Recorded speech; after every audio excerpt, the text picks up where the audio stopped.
আমাদের সঙ্গে রয়েছেন কলকাতা টিভির ডিজিটাল হেড অর্পণ ঘোষ। অর্পণদা, 18 বছরের দীর্ঘ অপেক্ষার অবসান, ট্রফি পেল বিরাট কোহলিরা। আজকে তাদের ঠিক কি কি কর্মসূচি রয়েছে? দেখো দশমিনা, 18 বছরের প্রতীক্ষার অবসান এবং বিরাট কোহলি কালকে যখন ম্যাচ শেষে ইন্টারভিউ দিচ্ছিলেন তখন তিনি পরিষ্কার বলেছেন যে আজকে আমি শিশুর মতো ঘুমোতে চাই এবং ইমোশনটা বোঝা যাচ্ছে যে কোন জায়গা থেকে এই কাপ জয়টা তাদের। এবং আজকে জয়ের পর ডেফিনেটলি যে সেলিব্রেশন হবে এটা বলার অপেক্ষা রাখে না। এবং আজকে ঠিক কি কি সেলিব্রেশন সেটা নিয়ে কলকাতা টিভি দর্শকদের জানাবো। এবং ইতিমধ্যেই বেঙ্গালুরুর উদ্দেশ্যে কাপ নিয়ে রওনা হয়ে গিয়েছে পুরো আরসিবি টিম আহমেদাবাদ থেকে।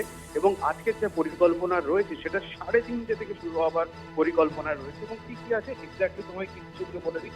সেটা হচ্ছে যে আরসিবির পক্ষ থেকে পরিষ্কার জানিয়ে দেওয়া হয়েছে যে ভিক্টরি প্যারেড হবে বেঙ্গালুরুতে এবং এই উৎসব শুরু হবে দুপুর 3:30 থেকে।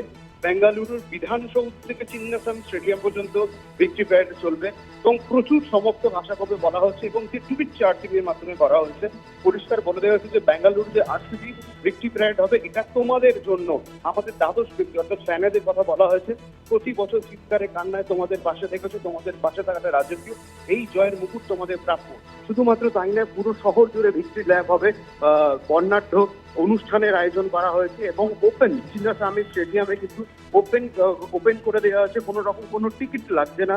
সমর্থকরা আরসিবি সমর্থক জন্য পুরো চিন্নাস্বামী স্টেডিয়াম খোলা থাকবে। প্রত্যেকটা ক্রিকেটার সেখানে থাকবেন, বিরাট কোহলি থাকবেন।